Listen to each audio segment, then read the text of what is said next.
आज हमारे पुनरावृत्ति पाठ का नाम है विश्वेश्वरैया, जिनका चित्र आप वहाँ पर प्रोजेक्टर में देख रहे हैं। ठीक है, विश्वेश्वरैया वो तो बहुत बूढ़े हो गए थे तब का ये फोटो है, लेकिन इनके नाम पर हम हर 15 सितंबर को अभियंता दिवस मनाते हैं। अब अभियंता का क्या मतलब है? इंजीनियर। तो ये भारत के प्रथम भारतीय अभियंता का टाइटल रखते हैं, है ना? क्या है? पहले इंजीनियर है इंडिया के, और ये बहुत ज्यादा दूर भी नहीं है, आपके मैसूर के हैं। और मैसूर के पास एक गांव हुआ करता था जिसको कि मोक्षगुंडम बोला जाता है, और मोक्षगुंडम में इनका जन्म होने की वजह से इनके नाम में मोक्षगुंडम शब्द जुड़ा हुआ मिलता है।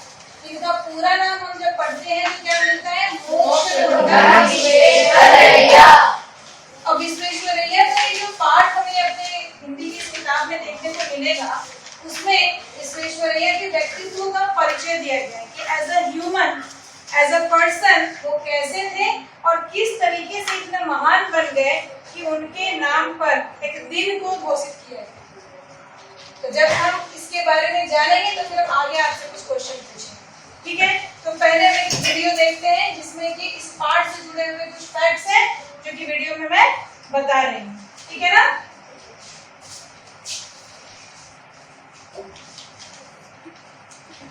इसका दूसरा भाग 2 के बाद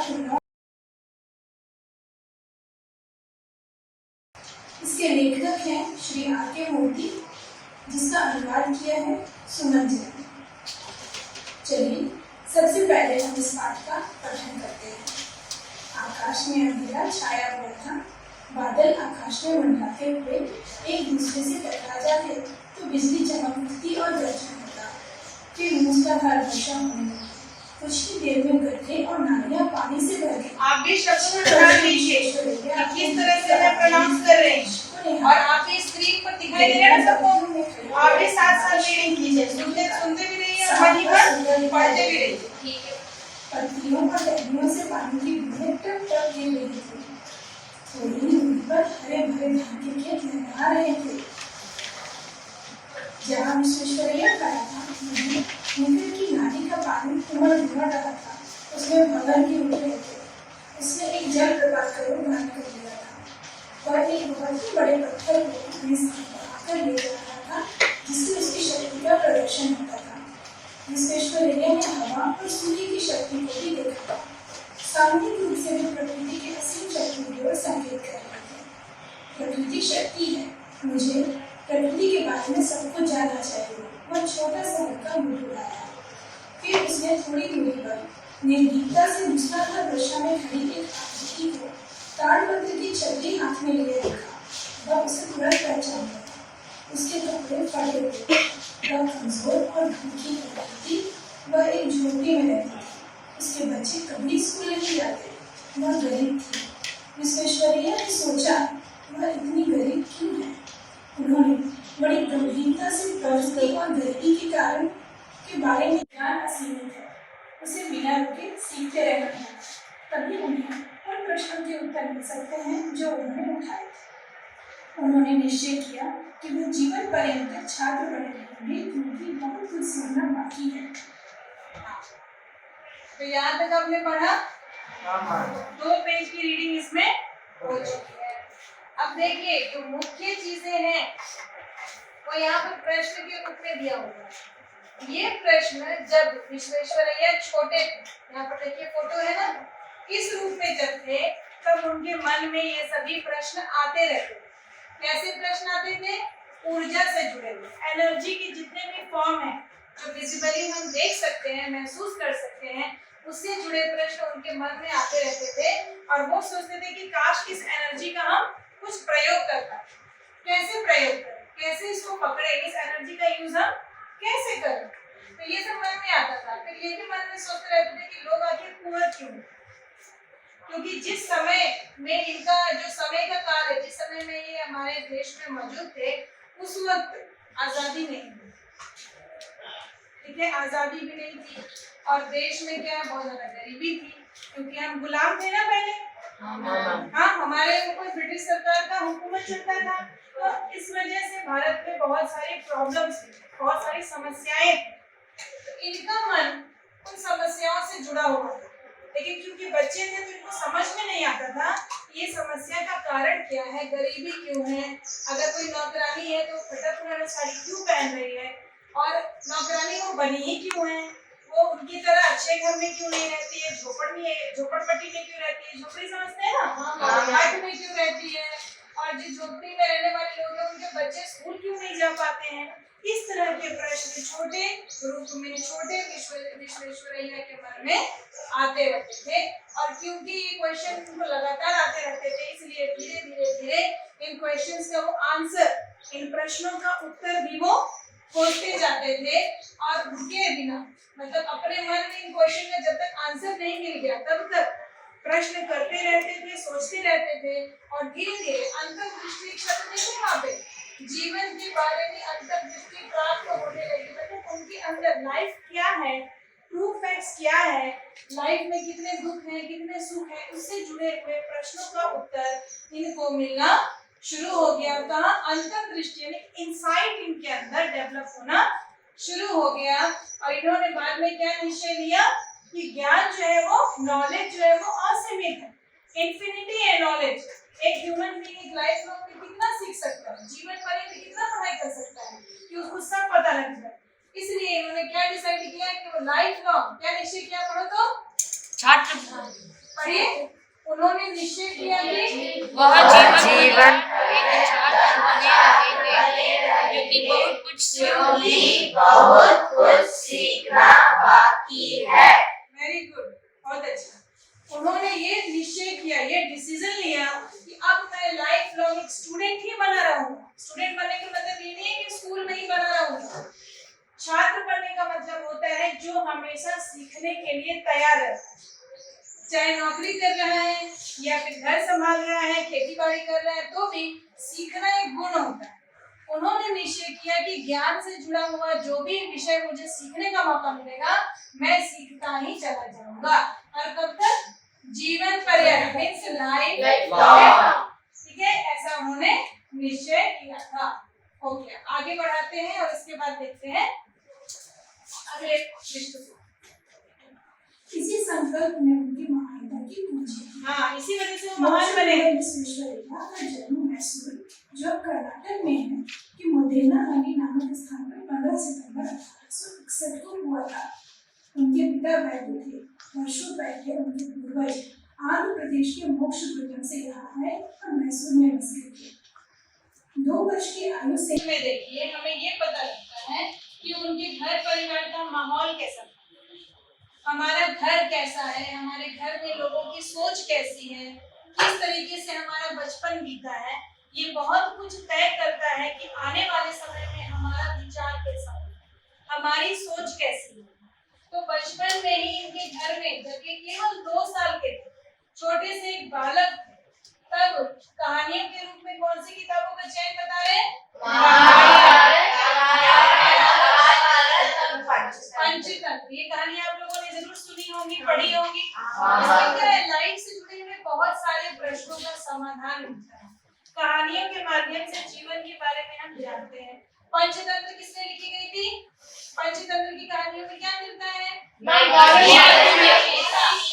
कोई एक बताइए। लाइफ से जुड़े हुए मोरल स्टोरीज मिलते हैं, यानी कि नैतिक शिक्षा की प्राप्ति हमें होती है। बहुत अच्छा बताया। अब देखिए, इन कहानियों को सुनते थे और रात में जो वृद्ध महिलाएं उनके घर में थी, जो उनकी दादी नानी या कोई भी जो बूढ़ी औरतें थी, वो घर में बच्चों को कहानियां सुनाती थी, और कहानियों का माध्यम क्या था कि बच्चों को शिक्षा भी मिले, ठीक है, और मनोरंजन भी मिले। और तो मकसद है क्या है कि बच्चा एक अच्छा इंसान बन करके आगे बढ़े। और इस कहानियों को सुन करके इनके अंदर किस तरह के गुण आए, कि कैसे ह्यूमन वैल्यूज आए, वो यहाँ पे लिखा हुआ है। क्या है? ये 3 ऐसे गुण हैं जो लाइफ लॉन्ग इन्होंने फॉलो किया। ईमानदारी का मतलब ऑनेस्ट, दया का मतलब काइंडनेस, और अनुशासन का मतलब डिसिप्लिन। अगर किसी व्यक्ति के अंदर ये 3 गुण हैं और मोरली क्या करेक्ट है, क्या रॉन्ग है, क्या सही है, क्या गलत है, इसका आपको नॉलेज होगा तो आप हमेशा लाइफ में सही दिशा में काम कर पाएंगे। सही कि गलत? सही है भैया, सही है। तो ऐसे गुणों से उनका बचपन चल रहा था। उनकी एजुकेशन कहाँ पे हुई? उनके हाई स्कूल के बारे में है, विश्वेश्वरैया चिकबल्लापुर के मिडिल हाई स्कूल में पढ़े थे। चिकबल्लापुर जानते हैं आप लोग? हाँ। और एक गाना वो गा रहे थे स्कूल में, और इससे पहले उनको पता ही नहीं था कि भारत जो है वो एक उपनिवेश देश है। उपनिवेश यानी कि जिसके ऊपर किसी दूसरे देश का शासन होता है, राज्य होता है, ठीक है। और इससे पहले इनको मालूम नहीं था कि हमारे ऊपर यानी कि भारतीयों पर ब्रिटिश यानी कि इंग्लैंड का शासन चल रहा था। जब इन्होंने ये गाना गाया गॉड सेव द किंग, तो इस गीत को गाने के माध्यम से हमें पता लग गया कि भारत तो एक गुलाम देश और वो एक गुलाम देश के नाते। इसके बाद उनको समझ में और भी ज्यादा आने लग गया कि शायद भारतीयों की स्थिति या भारत के अधिकांश जगह में जो भी बुरी स्थिति है उसका एक बहुत बड़ा मुख्य कारण क्या है? क्या है मुख्य कारण? ब्रिटिश सरकार के द्वारा गुलामी सहना। एक गुलाम देश तो अपने मन से भी स्वतंत्र नहीं होता है, कार्यों से भी स्वतंत्र नहीं होता है। आपने इतिहास यानी कि हिस्ट्री के बुक में पढ़ा होगा ना, है ना? क्या पढ़ा था आपने कि जब दूसरे देश का हमारे ऊपर शासन था तो हमारा लाइफ कैसा था?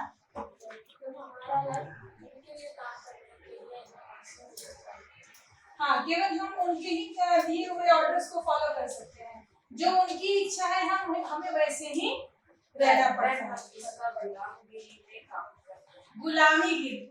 गुलामी, हमें गुलामी को सहना पड़ता है और गुलामी में ही हमें रहना पड़ता है। बैठिए, आगे देखिए।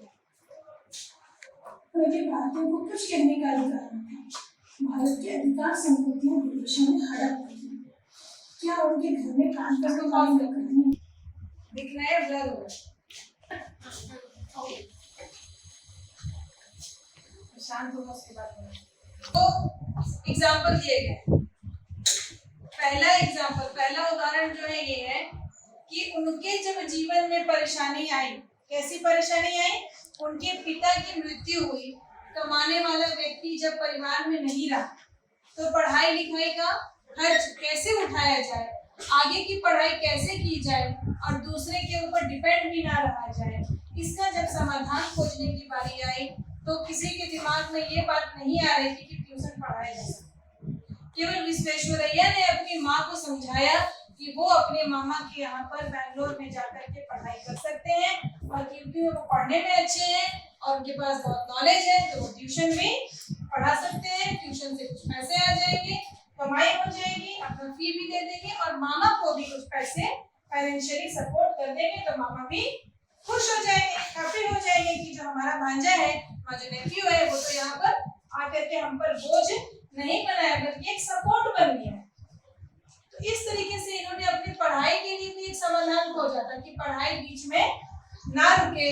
और इसी वजह से जैसे एक एग्जांपल ऐसा है, इसी तरह की जब भी कोई स्थितियां आती थी, क्योंकि इन्होंने हमेशा नॉलेज को इम्पोर्टेंस दिया था, प्रश्नों का उत्तर खोजा था, इसलिए प्रश्न का उत्तर का मतलब क्या है? क्वेश्चन बुक में क्या क्वेश्चन है उसका उत्तर खोजना नहीं। हर प्रकार के प्रश्नों का उत्तर, जो भी क्वेश्चन दिमाग में आया उसका उत्तर खोजने की जो इच्छा थी, उन प्रश्नों को खोजने की जो क्षमता, एबिलिटी इन्होंने लाइफ लॉन्ग डेवलप की। इसके वजह से ये एक लॉजिकल पर्सन बन गए, प्रैक्टिकल पर्सन बन गए, जिसके लिए यहाँ पर लिखा हुआ है कि वो एक व्यवहारिक व्यक्ति बन गए।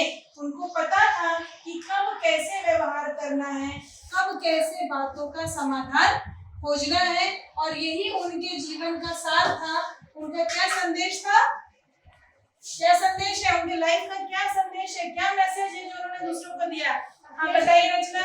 पहले जानो फिर करो। पहले जानो फिर करो। कोई भी काम करने से पहले उसको जानना जरूरी है, समझना जरूरी है। बैठिए, और यही सब करते जाएंगे तो हम आगे चल के जीवन में एक बड़ा इंसान बन सकते हैं, जैसे कि बड़े होकर ये विश्वेश्वरैया एक महान इंजीनियर बने।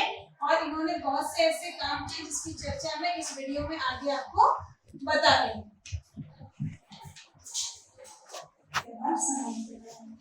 आइए जानते हैं कि हम इस पाठ में क्या कर सकते हैं। सबसे पहले इस पाठ में वर्षा ऋतु के बारे में पता होता है और वर्षा ऋतु के मूसलाधार ऋतु के बारे में पता चलता है। मूसलाधार वर्षा जब बहुत तेज वर्षा हो रही होती है तब क्या होता है। मूसलाधार वर्षा के इस दृश्य में हम जान पाते हैं कि गड्ढे, नालियाँ, पेड़ पौधे किस तरह से बरसने वाले पानी से प्रभावित हुए हैं। नालियाँ पानी से भर चुकी हैं और ऐश्वर्या ने हवा 15 सितंबर 1861 को पैदा किए थे। मैसूर राज्य जो राज्य कर्नाटक में ये उनका मोक्षगुंडम असली है। नेटिव प्लेस मोक्षगुंडम उनके नाम की होना है।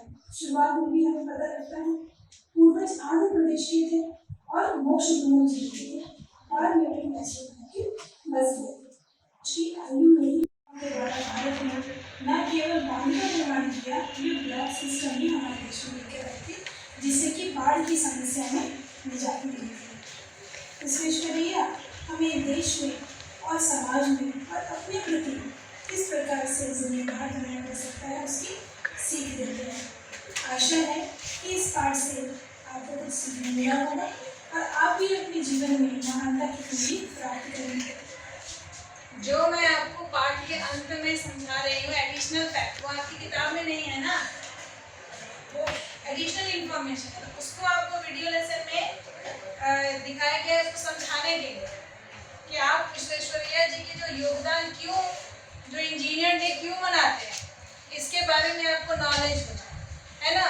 और सबसे बड़ा योगदान क्या है, मैसूर तो पूरा राज्य उनका ही बसाया हुआ है, बैंक भी वहाँ पे उन्होंने क्रिएट किया, बहुत सारे फैक्ट्रीज एस्टेब्लिश किया, लेकिन अपने राज्य से बाहर पूरे भारत में बांधों का निर्माण, डैम्स का निर्माण, ब्रिजेस का निर्माण उन्होंने किया।